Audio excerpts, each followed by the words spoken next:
আজকে আমরা একটা অসাধারণ গল্প শুনব। এটা এমন এক ভক্তির গল্প যেখানে মাত্র এক রাতের একটা ঘটনায় একজনের পুরো জীবনটা বদলে দেয়। চলুন তাহলে শুরু করা যাক। প্রশ্নটা শুনলে খুব সহজ মনে হতে পারে, তাই না? যে এক রাতের ভক্তি কি আসলেই কারো ভাগ্য বদলে দিতে পারে? আচ্ছা, এই প্রশ্নটার উত্তরই আমরা খুঁজব আজকের গল্পে। গল্পের শুরুটা হচ্ছে একটা শান্ত গভীর রাতে, যেখানে এক ছেলে তার মায়ের জন্য জেগে আছে। এই পর্বের নাম তাই এক পুত্রের জাগরণ। একবার ভাবুন তো দৃশ্যটা। এক যুবক, নাম তার বায়েজিদ, তার অসুস্থ মায়ের বিছানার পাশে বসে পড়াশোনা করছে। চারদিকে শুনশান নীরবতা, শুধু ছেলের মনে মায়ের জন্য গভীর ভালোবাসা আর চিন্তা। এই শান্ত দৃশ্যটাই আসলে তাদের সম্পর্কের গভীরতা বুঝিয়ে দেয়।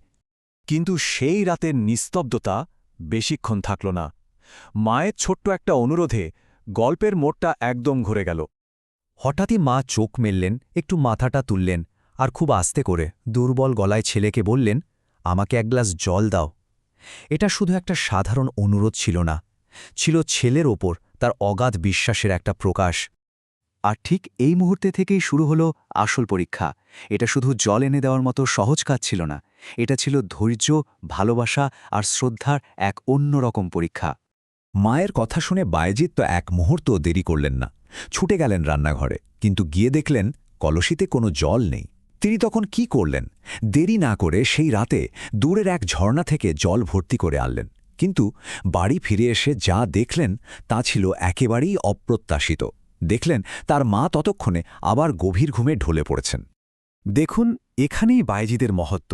তিনি চাইলেই কিন্তু মাকে ডেকে তুলতে পারতেন, কিন্তু না, তিনি তার অসুস্থ মায়ের ঘুমে একটুও ব্যাঘাত ঘটাতে চাইলেন না। তার কাছে মায়ের আরামটাই ছিল সবচেয়ে বড়। তাহলে তিনি কি করলেন? জলের গ্লাসটা হাতে নিয়ে মায়ের বিছানার পাশে চুপচাপ দাঁড়িয়ে রইলেন। 1 ঘণ্টা, 2 ঘণ্টা, না, সারাটা রাত। এই যে নীরব অপেক্ষা, এটাই ছিল তার ভক্তির সর্বোচ্চ প্রকাশ। কখনো কি ভেবে দেখেছেন, যখন কোনো সেবা একটা নীরব অপেক্ষায় পরিণত হয় তখন তার মানেটা কতটা গভীর হয়ে যায়? এই অপেক্ষাটাই কিন্তু একটা সাধারণ কাজকে অসাধারণ ভক্তিতে পরিণত করে। তো এই দীর্ঘ অপেক্ষার পর কি হল? চলুন আমরা গল্পের সবচেয়ে সুন্দর অংশে চলে যাই, যার নাম সারা জীবনের আশীর্বাদ। সকাল হল, মায়ের ঘুম ভাঙল, আর চোখ খুলেই তিনি অবাক হয়ে গেলেন। দেখলেন তার ছেলে বায়েজিদ তখনও জলের গ্লাসটা হাতে নিয়ে তার পাশে একইভাবে দাঁড়িয়ে আছে। ছেলের এমন ভালোবাসা দেখে মায়ের বুকটা ভরে গেল। তিনি আবেগে গভীর স্নেহে ছেলেকে জড়িয়ে ধরলেন আর দুহাত তুলে সর্বশক্তিমান আল্লাহর কাছে তার জন্য প্রাণ ভরে দোয়া করলেন। আর জানেন, মায়ের সেই মন থেকে করা দোয়া কিন্তু বৃথা যায়নি। সেই দোয়া কবুল হয়েছিল। পরবর্তী জীবনে এই বায়েজিদই হয়েছিলেন এক মহান সাধক, বায়েজিদ বোস্তামি। ভাবা যায়, এক রাতের সেই নিঃস্বার্থ সেবাই তার ভাগ্যটা সারা জীবনের জন্য গড়ে দিয়েছিল। তাহলে গল্পটা শেষে এসে আমাদের একটা বড় প্রশ্নের সামনে দাঁড় করায়।